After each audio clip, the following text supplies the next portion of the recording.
లో కనీసం ఇటుక కూడా పెట్టని వైఎస్ జగన్మోహన్ రెడ్డి 3 రాజధాని పేర్లతో 3 ముక్కలాటకు అప్పట్లో శ్రీకారం చుట్టారు.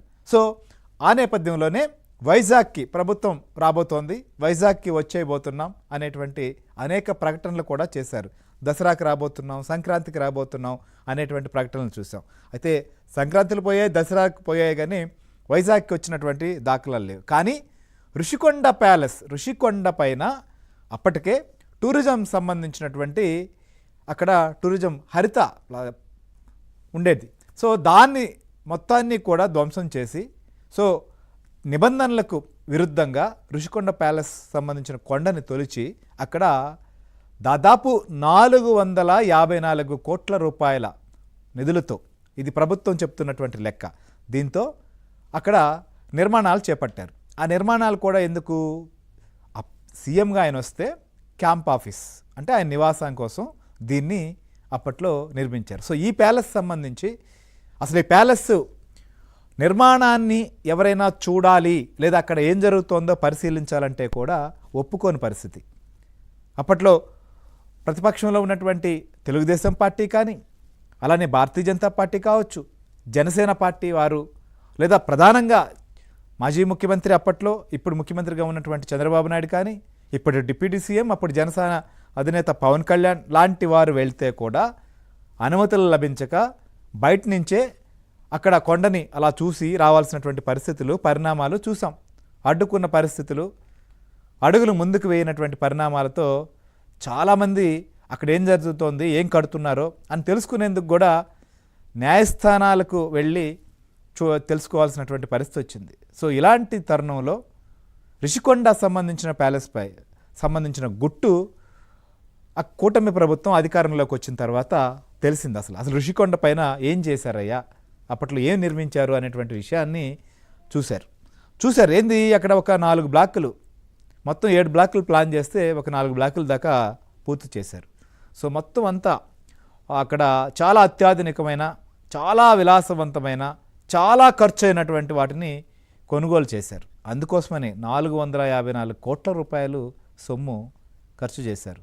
అక్కడ ఒక్కొక్కటిగా అక్కడ ఏర్పాటు చేసినటువంటి లైట్లు కావచ్చు, లేదా వాడినటువంటి టైల్స్ కావచ్చు, అక్కడ బాత్రూమ్స్ సంబంధించినటువంటివి కావచ్చు, ఏది చూసినా ఒక విలాసవంతమైనటువంటి ఖర్చు చేసి ఏర్పాటు చేసినట్టువే కనిపిస్తూ వచ్చాయి.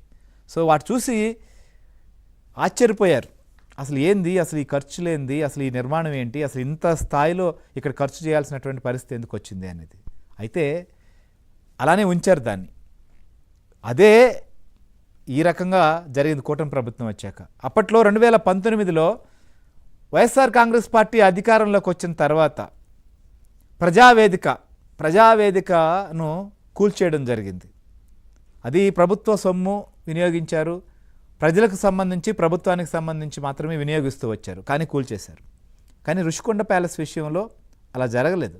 ఋషికొండ ప్యాలెస్ సంబంధించి ఏం చేయాలి, దాన్ని ఎలా వినియోగించాలి, ఇన్ని కోట్ల రూపాయలు ఖర్చు పెట్టిన తర్వాత అది వినియోగం లేకపోతే ఏంటి అనేది ప్రస్తుతం కూటమి ప్రభుత్వం దీనిపైన తర్జన భర్జన చేశారు. ఎందుకంటే ఒకవైపు కాస్ట్లీ, అది దేనికి ఉపయోగిస్తే వీలవుతుంది అనే దాన్ని తేల్చలుకోలేనటువంటి పరిస్థితులు కూడా వచ్చాయి. కానీ దీనికి మాత్రం 15 లక్షల రూపాయలు అలా ఉంచేసినా కూడా కరెంటు బిల్లులకే ఖర్చు అవుతుంది, ఏం ఉపయోగించకపోయినా. అలాంటి పరిస్థితి అక్కడ ఉంది. అయితే ఇప్పుడు దాన్ని అలానే ఉంచడంతో అసలు ఆ పరిస్థితులన్నీ అక్కడ మెయింటెనెన్స్ లేదు. మొత్తం అక్కడ భవనాలు కానీ మిగిలినటువంటి వాని కొన్ని చోట్ల పెచ్చులూడుతున్నాయి, ఉరుస్తుందనేది కూడా ఇవాళ డిప్యూటీ సీఎం పవన్ కళ్యాణ్ వెళ్ళినప్పుడు చూశారు. సో ఆయన దీన్ని ఏం చేయాలి, ఏ రకంగా వినియోగంలోకి తీసుకురావాలనే దానిపైన ఇప్పటికే ఒక లైన్ తీసుకున్నట్లుగా తెలుస్తోంది. ఒక ప్రతిపాదనలతో క్యాబినెట్ ముందు, ముఖ్యమంత్రి చంద్రబాబు నాయుడు ముందు కూడా ఉంచాలనేటువంటి ఒక నిర్ణయానికి వచ్చారు. సో ఇవాళ జరిగినట్టు పరిణామాలతో సో ప్యాలెస్కి అయితే వెళ్ళాడు పవన్ కళ్యాణ్, ఇప్పుడు ఏం చేయబోతున్నాడు ఒక్కసారి ఆయన మాటల్లో విందాం. వెళ్ళి చూసి, నేను వచ్చినప్పటి నుంచి కూడా మమ్మల్ని ఒక గత కాలం రానివ్వలేదు. ఇప్పుడు ఏమైపోయింది, ఒక డ్యామేజ్ జరిగిపోయింది. ఋషికొండ ఒకప్పుడు ఇక్కడ రిసార్ట్స్ ఉన్నప్పుడు టూరిజం మన శాఖకి ఆదాయం 7 కోట్లు ఉంది. సో 7 కోట్ల ఆదాయం కోల్పోగా ఇప్పుడు అదనపు భారం 453 కోట్లు పడి ఇప్పుడు కరెంటు బిల్లు ఆదాయ మన సంవత్సరానికి కట్టాల్సిన ఇంకా ఉపయోగించకుండా జస్ట్ అది లైట్లు వేసి అప్పుడప్పుడు ఏసీ ఆన్ చేయడానికే ఉట్టినే జస్ట్ ఆన్ చేసి ఆఫ్ చేయడానికి పనిచేస్తున్నది సక్రమంగా అనుకోవడానికి అది సంవత్సరానికి ఒక కోటి రూపాయల పైన 15 లక్షలు అవుతుంది. దాని మీద ఈ మెయింటెనెన్స్ వీటికి 1.5 కోటి అవుతుంది. జస్ట్ మేయర్ మెయింటెనెన్స్ ఇదివరకు 7 కోట్ల ఆదాయం. ఇప్పుడు మేము అన్ని చూసిన తర్వాత లోపల వెళ్ళి పర్యవేక్షిస్తే ఇప్పుడు దాకా అది వాళ్ళు డ్యామేజ్ చేశారు. ఈ టాయిలెట్స్ ఎన్ని కోట్లు టబ్బు ఇవన్నీ ఇంకా అయిపోయినాయి, ప్రజల్లోకి వెళ్ళిపోయినాయి. ఇప్పుడు మా కుటుంబ ప్రభుత్వం నుంచి మేము PSC chairman civil supplies minister Manohar గారితో టూరిజం శాఖ మంత్రివర్గంతో అందరితో కూర్చున్నప్పుడు అంటే జనసేన సభ్యులతో కూర్చున్నప్పుడు శాఖ సభ్యులతో కూర్చున్నప్పుడు జరిగిన డ్యామేజ్ జరిగిపోయింది. తొలచాల్సిన పనులు తొలిచేశారు, పాడు చేశారు. ఓకే, ఇవన్నింటినీ మించి ఇప్పుడు మన ముందు ఏముందంటే దీన్ని how well we can utilise 400 change చెప్పి ఎలా పెట్టాలి. చాలాసార్లు అనేక మార్లు మేము కేబినెట్ మీటింగ్ చర్చించాం. ముఖ్యమంత్రి గారు కూడా దీని మీద ఎలా చేయాలనేది ఆయన అందరిని అడుగుతూ ఉన్నారు. గత ప్రభుత్వం ఏం చేసింది, అది వాళ్ళ ముఖ్యమంత్రి కార్యాలయం కింద, ఆవిడ నివాసం కింద, వారి కుటుంబ నివాసం కింద పెట్టారు. మనం ఆలోచిస్తుంది ఏంటంటే ఇది ఆదాయం, ఇది టూరిజం శాఖ ప్రాపర్టీ. ఇది should remain as Andhra Pradesh government ప్రాపర్టీగా ఉండాలని మా అందరి కోరిక. దట్స్ వాట్ ఒక కోర్ రెజల్యూషన్ తీసుకున్నాం. ఒక ప్రైవేట్ వ్యాపారం ఎవరైనా సరే 1 కోటి రూపాయలు పెట్టుబడి పెడితే కనీసం ₹1 ఆదాయం రావాలనుకుంటుంది.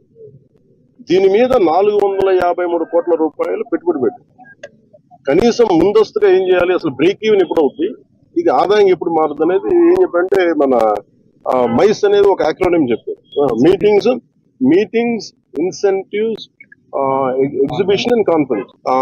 ఇది ఏంటంటే దుబాయ్ ఇస్ మైస్ డెస్టినేషన్ అంటారు. అలాగే వైజాగ్ ఇది మన మీటింగ్స్ కానీ, లేదంటే ఏదైనా పెట్టుబడులు పెట్టడానికి ఇన్సెంటివ్స్ ఇవ్వడానికి కానీ, లేదంటే కాన్ఫరెన్స్ పెట్టుకోవడానికి బ్యూటిఫుల్ ప్లేస్, కాన్ఫరెన్స్ పెట్టుకోవడానికి, లేదంటే ఎగ్జిబిషన్స్ పెట్టుకోవడానికి, వీటన్నిటికీ కూడా డెస్టినేషన్ మ్యారేజ్ వీటన్నిటికీ ఉంటుంది. దాంట్లో భాగంగానే దీన్ని మైస్ ఈవెంట్ టోటల్ పాలసీలు దీన్ని పెడితే బాగుంటుందని కోరిక. అలా కాకుండా మనం 453 కోట్లు పెట్టి దీన్ని ఒక ఎగ్జిబిషన్ లాగా అందరూ మేము ఇచ్చిన మేజర్ ప్రపోజల్ ఏంటంటే, మేము తీసుకున్న మేజర్ రెజల్యూషన్ ఏంటంటే, it is not about football.